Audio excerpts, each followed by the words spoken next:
Hello everyone, मैं हूँ राज पांचाल और आज मैं आपके लिए लेकर आया हूँ इस वीडियो में एलसीएम एचसीएफ का फुल ऑन कॉन्सेप्ट। जी हाँ, एलसीएम और एचसीएफ का फुल ऑन कॉन्सेप्ट, वो 20 और ट्रिक्स के साथ। और साथ में हम पढ़ेंगे ऐसे बहुत सारे क्वेश्चंस, ऐसे बहुत सारे क्वेश्चंस हम पढ़ेंगे जो एग्जाम में बहुत बार पूछे जाते हैं। अगर दोस्त एसएससी, जीडी, एमपी पुलिस या एमपी पुलिस, बैंकिंग, रेलवे या फिर किसी भी तरह की कोई भी इंटरेस्ट एग्जाम्स की अगर आप प्रिपरेशन कर रहे हैं तो आप इस चैनल को जरूर सब्सक्राइब कर लीजिए, क्योंकि इस चैनल पर आपको मिलती है मैथ्स और इंग्लिश की ऐसी धमाकेदार शॉर्ट ट्रिक जो आपको आपकी प्रॉब्लम्स को सोल्व करने में बहुत ही ज्यादा हेल्प करती है। सो फ्रेंड्स, अभी तक आपने चैनल को नहीं सब्सक्राइब किया है तो सबसे पहले आप चैनल को सब्सक्राइब कर लीजिए और वीडियो को लाइक भी कर लीजिए, क्योंकि हम आगे एलसीएम और एचसीएफ का पूरा कॉन्सेप्ट पढ़ने वाले हैं, जिसमें आपको किसी भी तरह का कोई भी डाउट होगा पूरी तरह सोल्व हो जाएगा। और ऐसे इंपॉर्टेंट क्वेश्चन के ऊपर हम डिस्कस करने वाले हैं जो अब तक एग्जाम में बहुत बार पूछे गए।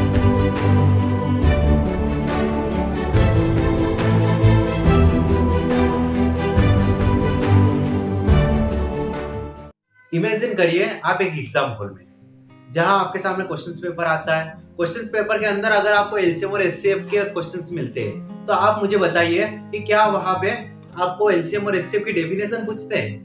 जी नहीं, वहां एलसीएम एचसीएफ की डेफिनेशन नहीं पूछी जाती।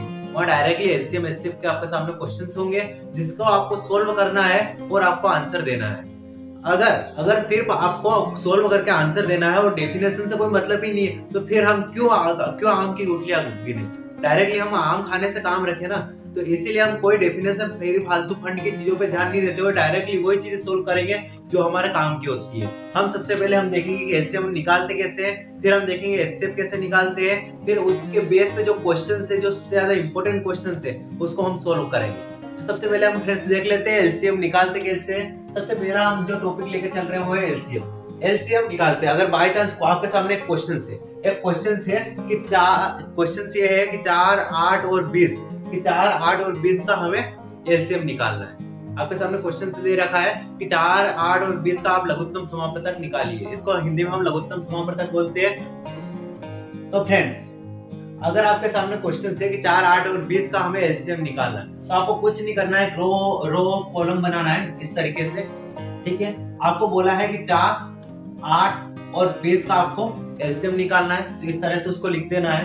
अब आपको देखना ये है कि कोई ऐसी टेबल बोलना है आपको कि कम से कम इन सब में से 2 संख्या आ जाए। कम से कम 2 से ज्यादा आएगी तो कोई प्रॉब्लम नहीं है और 2 से कम नहीं होनी चाहिए। अगर बाय चांस जैसे मैं अगर 2 की टेबल बोलता हूँ, ठीक है, तो उसमें 4 भी आ जाता है, 8 भी आ जाता है, मतलब भाग 4 में भी चला जाता है, 8 में भी चला जाता है और 20 में भी चला जाता है। ठीक है, तो ये मतलब हमारे 2 की टेबल यहाँ पे सुटेबल है।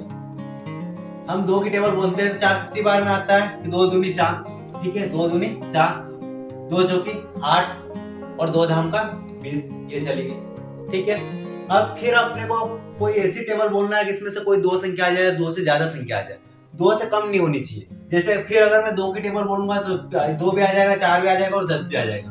2 की टेबल से फिर कर लेते हैं इसको आगे। ठीक है, तो 2 एकम 2, 2 दूनी 4, 2 पंजे 10।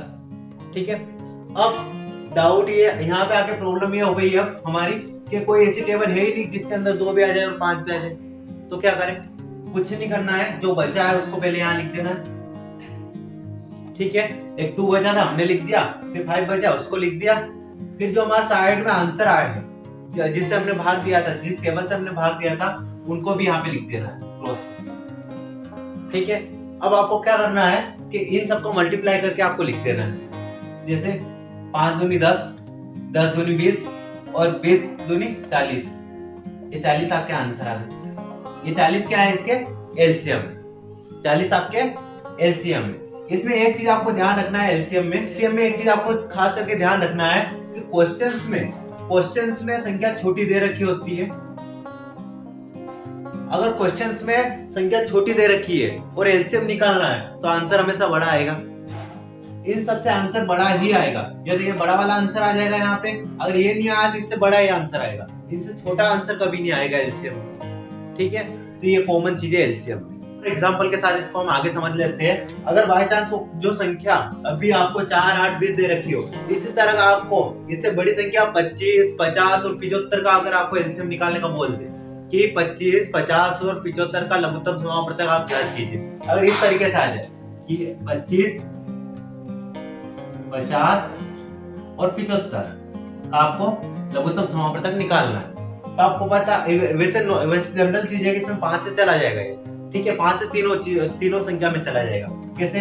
5 से जाएगा तो 55 का 25, ठीक है, भाग पूरा चला जाएगा, 55 का 25 हो जाता है, 5 नाम का 50, 5 एकम 5, 2 बचेगा, 6 7 इसके आगे रखा, 55 का 25, ठीक है, 15। इस तरीके से आपको काटना नहीं आता है तो मैंने लिंक डिस्क्रिप्शन में दे रखी है, वहां से आप काटना सीख सकते हो। वहां पे मैंने बहुत शॉर्ट ट्रिक्स बताई है कि जिसकी वजह से आप काटना सीख सकते हो। क्योंकि काटने वाली मेथड होती है भाग वाली, एक भाग वाली मेथड होती है। बाय चांस अगर इतनी बड़ी आपको संख्या दे रखी हो, ठीक है, और आपको इससे काटना हो तो ये काटने के लिए मेथड बहुत सारी यूज होती है, वो मेथड मैंने बताई है, तो उसके लिए मैंने लिंक डिस्क्रिप्शन में डाल दिया है। अगर आपको ये चीज सीखना है तो आप उस लिंक पे जाके ओके करिए, वहां से आपको वीडियो मिल जाएगा जहां से आप ये चीज सीख सकते हैं काटना। तो आपके यहाँ पे 15 आ गए हैं। अब फिर आपको पता है यहाँ से 5 से चला जाएगा, 5 से फिर हम इसको आगे करेंगे, 5 एकम 5, 5 दूनी 10, 5 तारीख 15, ठीक है। आपको पता है अब ऐसी कोई संख्या नहीं है कि इन दो संख्या आ जाए उसमें से, ठीक है। तो आपको कुछ नहीं करना है, जो बची है यहाँ पे लिख देना है, 3 मल्टीप्लाई 2 यहाँ पे लिख दिया है। अब जिस टेबल से हमने इसको भाग दिया था वो टेबल भी आपको यहाँ पे लिखना है। 5 5 2 बार है, यहाँ पे 5 5 2 बार आपको यहाँ पे लिख देना, ठीक है। अब इन सबका मल्टीप्लाई करके आपका जो आंसर आएगा वही आपका एलसीएम होगा, ठीक है। वो उन सबका मल्टीप्लाई करते हैं, 55 का 25, 25 दूनी 50, सॉरी 55 का 25, 25 दूनी 50, 50 तारीख 150, 150 आपका आंसर आ गया है, यही आपका एलसीएम है। आई होप, मुझे उम्मीद है आपको एलसीएम पूरी तरह समझ में आ गया होगा, आपको एलसीएम में कोई डाउट नहीं रहा होगा। अगर जिस तरीके से अभी आपके सामने जो संख्या थी वो इस तरीके से नॉर्मल थी, ये दशमलव के रूप में या भिन्न के रूप में अगर आपके सामने क्वेश्चन आ जाता है अगर एलसीएम निकालने का, तो फिर आप कैसे करेंगे? अगर एक क्वेश्चन अगर दशमलव के रूप में, जैसे अगर इस तरीके से देखा जाए, ये सवाल बहुत ही ज्यादा सिंपल है, ठीक है, बहुत ही ज्यादा इजी सवाल है। कैसे कि अगर बाय चांस इन सवाल को सोल्व करना है, ये वाला दशमलव वाला सवाल आपको कॉम्प्लिकेटेड जरूर लग रहा होगा, पर कॉम्प्लिकेटेड नहीं है। कुछ नहीं करना है, आपको यहाँ से पॉइंट हटा देना है। पॉइंट हटाओगे जैसे यहाँ से पॉइंट हटेगा तो 24 हो जाएगा, इसमें से पॉइंट हटेगा तो निकलेगा 72, इसमें से पॉइंट हटेगा तो 108 हो जाएगा। अब क्या करना है, आपको इसका एलसीएम निकालना है। इन सब का अगर आप एलसीएम निकालोगे तो 216 आपके एलसीएम आएंगे। अब करना कुछ नहीं है, एलसीएम में आपको एक चीज, छोटी सी चीज ध्यान रखना है कि एलसीएम में जो सबसे छोटी पॉइंट वाली संख्या होती है, जैसे इनमें से आपको सबसे छोटी इस पॉइंट वाली संख्या दिख रही है, इन संख्या का एलसीएम निकालना था ना आपको, इसमें सबसे छोटी पॉइंट वाली संख्या यही है। तो सबसे छोटी पॉइंट वाली संख्या में कितनी संख्या छोड़ के अपने पॉइंट लगा रखा है? एक संख्या छोड़ के पॉइंट लगा रखा है। तो बस इसमें भी आपको कुछ नहीं करना है, एक संख्या छोड़ के पॉइंट लगा देना है। इस तरह के कहीं पे भी आपको सवाल आ जाए तो आपको यही करना है कि सबसे पहले पॉइंट हटा के उसका एलसीएम निकालना है आपको, इस तरीके से, है ना। और एलसीएम निकालना मैंने आपको सिखा दिया है इससे अभी, तो अब एलसीएम इजी तरीके से आप निकाल सकते हो। अब एलसीएम निकालने के बाद आपको करना, पॉइंट कहाँ लगाना है कि जो सबसे छोटी देखना है आपको एलसीएम, सबसे छोटी संख्या आपको देखना है। इसमें सबसे छोटी पॉइंट वाली संख्या आपको देखना है। सबसे छोटी पॉइंट वाली संख्या में आपको देखना है कि कितने संख्या छोड़कर पॉइंट लगा हुआ है। यहाँ पे एक संख्या छोड़ के पॉइंट लगा हुआ है, तो आपको यहाँ पे भी एक संख्या छोड़ के पॉइंट लगा देना है, ये आपके आंसर आ जाएगा। बस इतना ही करना है, दैट इजी, बहुत ज्यादा इजी है, ठीक है। अगर आपको ये दिख रहा होगा कि ये बहुत कॉम्प्लिकेटेड है, तो नहीं, ये बहुत ज्यादा इजी है। कैसे कि इसमें आपको क्या करना है, अगर एलसीएम निकालने का इसने बोला है तो सबसे पहले ऊपर वाले का आपको निकालना है एलसीएम,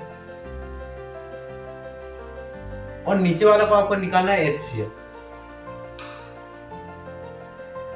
ठीक है। ऊपर वाले का आपको निकालना है एलसीएम और नीचे वाला को निकालना है आपको एचसीएफ। एचसीएफ अभी तक मैंने आपको बताया नहीं है, तो एचसीएफ के लिए आप रुक जाइए, पर एलसीएम तो आपको निकालना आता है ना। 3 और 5 का अगर आप एलसीएम निकालोगे तो आपको 15 एलसीएम आ जाएगा। 5 और 8 का अगर आप एचसीएफ निकालोगे तो एक एचसीएफ आएगा। एचसीएफ कैसे निकालते हैं मैं बता रहा हूँ, ठीक है। एलसीएम निकालना तो आपको आता है, ऊपर वाले को आपको एलसीएम निकालना है इनका, 3 3 1 और 5 का। तो अगर इनका एलसीएम निकालोगे तो 15 आपका एलसीएम आ जाएगा। अगर 5 5 और 8 का आप एचसीएफ निकालोगे तो 1 आएगा। एचसीएफ कैसे निकालते हैं हम अभी देखेंगे, ठीक है। बटे में अगर 1 हो तो उसका कोई मायना रहता नहीं है, तो आपका आंसर आ गया यहाँ पे 15, ठीक है। तो आई होप, मुझे उम्मीद है आपको ये अच्छी तरह समझ में आ गए होंगे। ये बहुत ज्यादा इंपॉर्टेंट पॉइंट थे, इसलिए मैंने आपको बता दी है। अब आपको एलसीएम का कॉन्सेप्ट पूरी तरह समझ में आ गया है। अब हम चलते हैं एचसीएफ की तरफ। एचसीएफ का कॉन्सेप्ट अब हम आगे डिस्कस करेंगे। एचसीएफ का कॉन्सेप्ट भी डेट सेम है और इससे बहुत ज्यादा इजी है। एलसीएम से ज्यादा इजी होता है एचसीएफ का कॉन्सेप्ट, ठीक।